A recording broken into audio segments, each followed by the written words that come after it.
देखो बच्चों, इसके अभी हमने पिछले वीडियो में जो है सूरदास के पद की व्याख्या करते हुए हम जो है 6 नंबर तक बताया था। ठीक, अब 7वें नंबर से जो है बताना है। इसमें जो है सूरदास जी कहते हैं उद्धव मोहि ब्रज बिसरत नाही। सूरदास जी कहते हैं कि हे उद्धव, मुझे ब्रज भुलाए नहीं भूल रहा है। क्यों और क्या क्या नहीं भूल रहा है बता रहे हैं कि वृंदावन गोकुल वन उपवन सघन कुंज की छाही। और कह रहे हैं कि हे उद्धव, वृंदावन गोकुल और वहाँ के बाग बगीचे तथा सघन कुंज की छाई और घने वृक्षों की छाया कुछ भी भुलाए नहीं भूल रहा है। कह रहे हैं कि प्रात समय माता जसमत और नंद देखी सुख पावत। आगे सूरदास जी कहते हैं कि भगवान श्री कृष्ण अपने मित्र उद्धव से कह रहे हैं कि हे उद्धव, प्रातः काल के समय हम नंद बाबा और यशोदा माता को देखकर अत्यधिक सुख प्राप्त करते थे। करें कि माखन रोटी दही सजायो अतिहित साथ खवावत। करें कि प्रातः काल के समय यशोदा माता माखन रोटी और दही सजा कर लाती थी और बहुत ही स्नेह भाव से खिलाती थी, अत्यधिक स्नेह और वात्सल्य के भाव से खिलाती थी। कहें कि गोपी ग्वाल बाल संग खेलत सब दिन हसत सिरात। कहें कि हम वहाँ पर गोपियों ग्वाल बालों के साथ दिन भर खेला करते थे। ठीक, और पूरा दिन हंसते हुए व्यतीत करते थे। कहें कि सूरदास धनि धनि ब्रजवासी जिन सौ हित जता। आगे सूरदास जी कहते हैं कि वे ब्रज के वासी, वे गोकुल गांव के निवासी ये धन्य हैं जिनके हितैषी स्वयं भगवान श्री कृष्ण हैं। पुनः एक बार बताते हैं। सूरदास जी कहते हैं कि उद्धव मोहि ब्रज बिसरत नहीं। हे उद्धव, मुझे ब्रज भुलाए नहीं भूल रहा है। क्यों? वृंदावन गोकुल वन उपवन सघन कुंज की छाही। कहें कि वृंदावन गोकुल गांव और वहाँ के वन बाग बगीचे तथा घने वृक्षों की छाया कुछ भी भुलाए नहीं भूल रही है। कह रहे हैं कि प्रात समय माता जसमत और नंद देखी सुख पावत। भगवान श्री कृष्ण अपने मित्र उद्धव से कह रहे हैं कि हे उद्धव, प्रातः काल के समय हम नंद बाबा और यशोदा माता को देखकर अत्यधिक सुख प्राप्त करते थे, जो यहाँ पर नहीं मिल रहा है। माखन रोटी दही सजायो अतिहित साथ खवावत। यशोदा माता सुबह के समय हमको माखन रोटी और दही सजा कर लाती थी, उसको बहुत ही स्नेह भाव से खिलाती थी। कह रहे हैं आगे कि गोपी ग्वाल बाल संग खेलत सब दिन हसत सिरात। आगे भगवान श्री कृष्ण उद्धव से कह रहे हैं कि हे उद्धव, हम गोपियों ग्वाल बालों के साथ सारा दिन खेलते रहते थे और पूरा दिन हंसते हुए व्यतीत हो जाता था, पता ही नहीं चल पाता था। क्या कि सूरदास धनि धनि ब्रजवासी जिन सौ हित जदुतात। सूरदास जी कहते हैं कि ऐसे ब्रज के वासी वह निश्चित रूप से धन्य हैं, धन्यवाद के पात्र हैं, जिनके हितैषी स्वयं भगवान श्री कृष्ण हैं। ठीक, अब इसके बाद अगला काव्य बता रहे हैं कि उद्धव मन न भय 10-20। अच्छा, इसके पहले अभी जो बताया ना, तो जब भगवान श्री कृष्ण उद्धव से जो है ब्रज गांव की याद के विषय में बताते हैं, तो उद्धव कहते हैं कि ऐसा है भगवान, अगर आप हमको आदेश करें तो हम क्यों ना ब्रज गांव चले जाएं और ब्रज गांव के निवासियों का हाल समाचार लेकर आते हैं, आपको सुनाते हैं।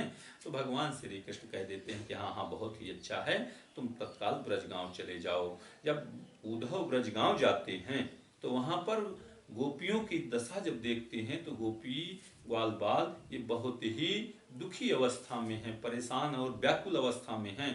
तो उस समय जो है उद्धव जो है गोपियों को कुछ ज्ञान की बातें बताते हैं, निर्गुण निराकार ब्रह्म की उपासना करने के लिए, और कहते हैं कि भगवान श्री कृष्ण मानव हैं, मानव की पूजा न करके आप निर्गुण निराकार ब्रह्म की उपासना करिए। तो गोपियां उनके तर्कों को अपने तर्कों के माध्यम से निरुत्तर करते हुए कहती हैं कि उद्धव मन न भय 10-20। हे उद्धव, हमारे पास कोई 10 अथवा 20 मन नहीं है, एक हुतौ सु गयो श्याम संग को अपराध है इस।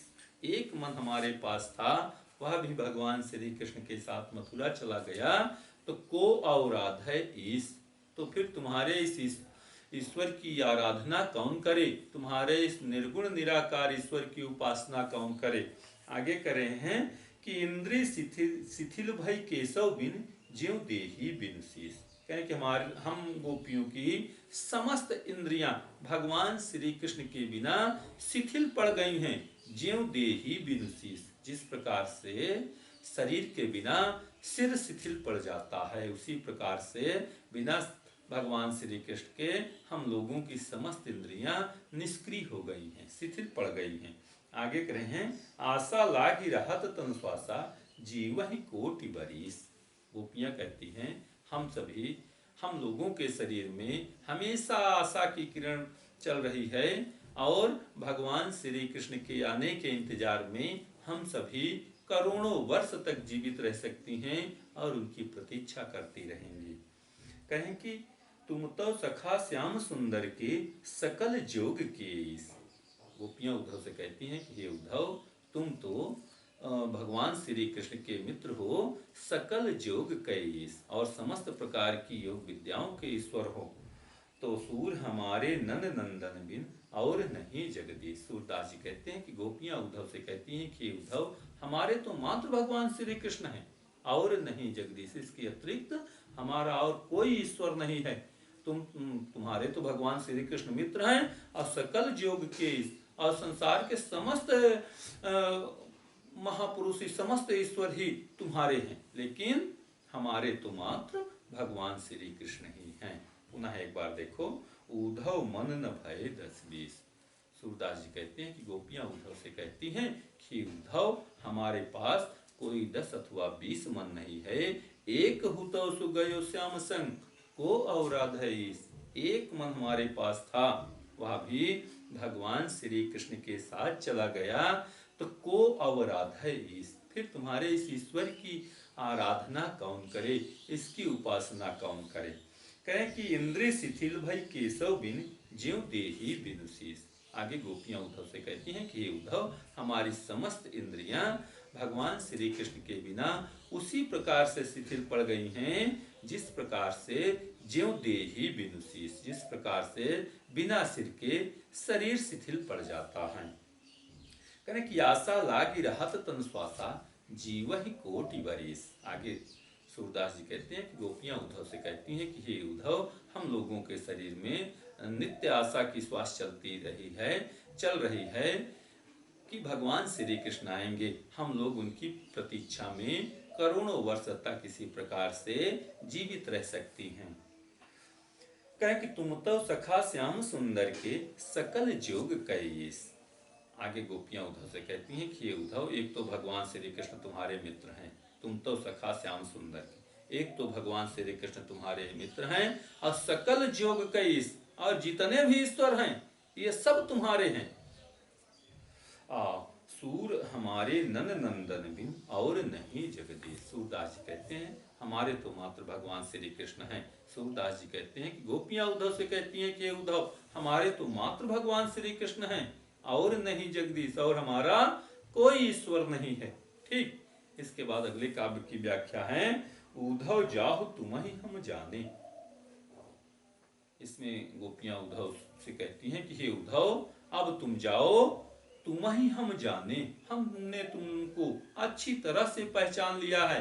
क्या कि श्याम तुम यहाँ को नहीं पठयो, तुम हो बीच भुलाने, कि भगवान श्री कृष्ण ने तुमको यहाँ नहीं भेजा, तुम हो बीच भुलाने, तुम कहीं से इधर उधर से रास्ता भटक कर यहाँ आ गए हो।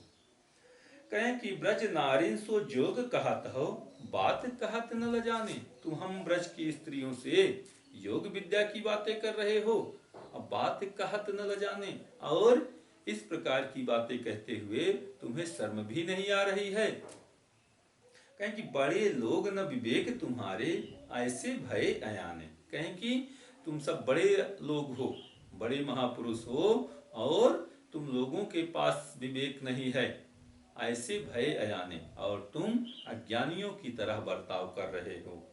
हम सो कही लई हम सह के जिय गुनि लेहु सयाने। आगे गोपियां उद्धव से कहती हैं कि उद्धव, तुमने हम लोगों से तो कहा, हम लोगों ने तो सुन लिया और सहन कर लिया, लेकिन जियगुनि लेहु सयाने, लेकिन हमारी यह बात स्वीकारो, इसको सुनो और स्वीकार कर लो कि कहाँ अबला कहाँ दशा दिगंबर मस्ट करौ पहचाने। आगे गोपियां उद्धव से कहती हैं कि उद्धव, कहाँ तो हम सभी सामान्य स्त्रियां, अबला कहाँ हम सभी सामान्य स्त्रियां, और कहाँ दशा दिगंबर, और कहाँ तुम हम लोगों को दिगंबर धारण करने के लिए कह रहे हो, मस्ट करो पहचानो, अब तुम शांत ही रहो, मैंने तुमको अच्छी तरह से पहचान लिया है। करें कि साच कहा तुमको अपनी सो बूझती बात निदाने। आगे सूरदास जी कहते हैं कि गोपियां उद्धव से कहती हैं कि हे उद्धव, तुम सत्य सत्य ही बताओ, हम तुमको अपनी सौगंध देते हैं, तुम सत्य सत्य ही बताओ कि सूर्य श्याम जब तुम ही पठायो तब न कहूं मुस्काने, कि जब भगवान श्री कृष्ण तुमको यहाँ भेज रहे थे तो थोड़ा सा मुस्काए थे या नहीं। गोपियां उद्धव से कहती हैं कि उद्धव, हम तुमको अपनी सौगंध देते हैं कि तुम सत्य सत्य ही बताना कि जब तुमको भगवान श्री कृष्ण यहाँ भेज रहे थे तो थोड़ा सा भी मुस्काए थे कि नहीं। ठीक, पुनः एक बार देखो, उद्धव जाहु तुम ही हम जाने। सूरदास जी कहते हैं कि गोपियां उद्धव से कहती हैं कि उद्धव, तुम जाओ, हमने तुमको अच्छी तरह से पहचान लिया है। श्याम तुम यहाँ को नहीं पठयो, तुम हो बीच भुलाने। भगवान श्री कृष्ण ने तुमको यहाँ नहीं भेजा है, बल्कि तुम कहीं बीच में इधर उधर भटक कर रास्ता भूल कर आ गए हो। ब्रज नारिन सब जोग कहत हो, बात कहत न लजाने। तुम हम ब्रज की स्त्रियों से योग की बातें कर रहे हो और इस प्रकार की बातें करते हुए तुमको तनिक भी शर्म भी नहीं आई। बड़े लोग न विवेक तुम्हारे, ऐसे भय अयाने। तुम सब बड़े लोग हो, इसके बाद भी तुम्हें विवेक नाम की चीज नहीं है, ज्ञान नाम की चीज नहीं है, इसीलिए तुम अज्ञानियों की तरह बात कर रहे हो। हम सो कही लई हम सह के, जिय गुनि लेहु सयाने। आगे गोपियां उद्धव से कहती हैं कि उद्धव, हम लोगों से तो तुमने यह कह दिया, हम लोगों ने सुन लिया, लेकिन अन्य किसी से भी यह बातें मत कहना। कहाँ बला कहाँ दशा दिगंबर मस्ट करो पहचाने। कहाँ हम सभी सामान्य स्त्रियां और कहाँ तुम दिगंबर रूप धारण करने के लिए कह रहे हो, मस्ट करो पहचानो। अब तुम चुप ही रहो, मैंने तुमको अच्छी तरह से पहचान लिया है। कहने कि साच कहा तुमको अपनी सौ, बूझती बात निदाने। हे उद्धव, तुम सत्य कहो, तुमको हम अपनी सौगंध देकर पूछते हैं, तुम सत्य सत्य ही बताना कि सूर्य श्याम जब तुम ही पठायो तब न कहूँ मुस्काने। जब भगवान श्री कृष्ण तुमको यहाँ भेज रहे थे तो थोड़ा सा भी मुस्काए थे कि नहीं। ठीक, बेटा, इतना जब हमारे काव्य पढ़ो तो पहले किताब खोल कर रख लो अपने सामने, किताब खोल कर रखे रहो, उसके बाद फिर इसको जो है सुनना है। इससे जो है तुम लोगों को समझने में आसानी रहेगी। जो इसमें सूरदास में बचा है, इसका शेष जो है हम कल बताएंगे। ठीक।